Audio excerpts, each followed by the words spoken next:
Our first guest wants to help you avoid from making some very big money mistakes in the upcoming year. Joining us by Zoom this morning is top Richmond investment advisor, JB Bryant, to share her insights on this interesting topic. Hi, JB. Hi, it's so good to be here. Thank you. What a great time of year to really think about what we need to do differently going forward or consider as we make some financial choices. So, yeah, we've kind of depleted our finances in the last couple of months. I know that's right. We really don't have a choice. We got to make some plans.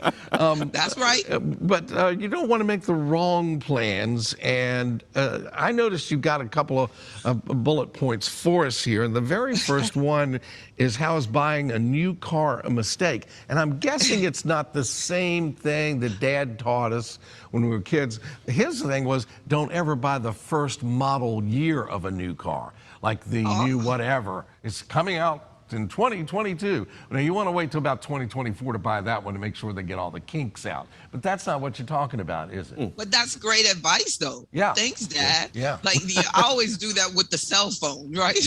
I'll let them go first. Yeah, but let somebody else figure out what's wrong with it. That's right. That's even better advice for a car. Yeah. But I was thinking about, what this makes me think about is just that we have to make sure that we're buying a car that we can actually afford.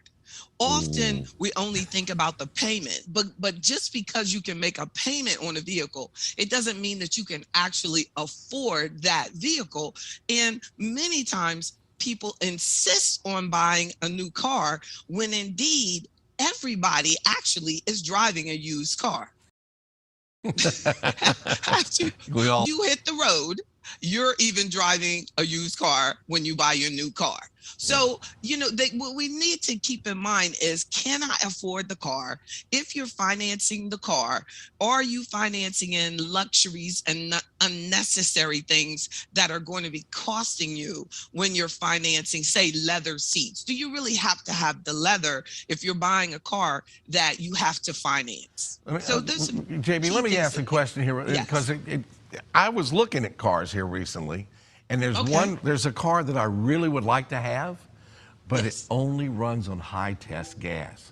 And I thought, well, I can make the payment, but how much more am I going to spend in gas every month going high test versus regular? Is that what you're talking about? You're too funny. Very good, very good point. I had a motorcycle one time that only ran on high test, and I was like, whoa, I hadn't thought about it when I purchased that particular motorcycle. This is the way it should be. But when you do get a car or a motorcycle, and it does move on lower octane vehicles, lower octane gas, you do save money. So that is indeed something to consider. You can save money on thinking about those things when you're going into the purchase. But I mean, look back on things that we have purchased, and what really cost us the most is the maintenance of it. So, yes. So yeah, I mean, I think that's a good point. I probably don't think about it the way that my dear Mr. Bevins does. But Bill talked about car. Now going to these mistakes, right? Now let's talk about house, because there's a big frenzy in houses. People always think of those as appreciating assets. The market's real hot right now. Why is buying a house possibly a mistake also? And the big point here is that there was research done, and NerdWallet actually discovered that over 10% of the home buyers that were under age 35 said that they should have waited and saved more money. So I want us to think about, in the buying process, have you saved enough money for the down payment, for closing costs, for your moving expenses, and for repairs and maintenance that are going to come up along the way? Even if you think about this, for our seniors out there listening, they will tell you that as your house gets older, you can actually get to a point where you can't afford your home because of how expensive the maintenance is. So don't put yourself into a situation where for the next 20, 30 years, you're living in something that's taking all of your extra money, so you can't save for your future because of how expensive it is to live in the home that you selected. So be very careful. Be very careful. All right, great advice there. Let's move on to the next point. I worked in radio almost my entire life. Radio was an industry that was notoriously bad for pay. Just awful. Just awful. Hence the no high test. Right, there was no high It test. makes Right, sense now. there you go. I get it. So you That's say right. you got to be careful not to leave any money on the table. I never saw much money on the table to begin with. Might have been a penny or two over there, but That's right. Let's talk about leaving money on the table at work.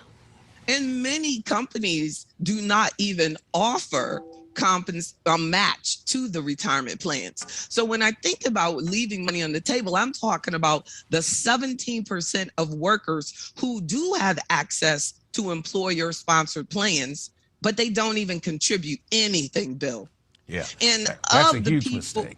there's like reports say that over 17 million people leave company matching money on the table. They don't understand what a great benefit that is, because the money that is in your retirement plan match is actually part of the compensation package that maybe many people, like you were saying, don't even enjoy that a big compensation package. But those of you who do have it available, please don't leave that money on the table. Take full advantage of a good company that is offering you a match in your retirement plan, in the retirement plan.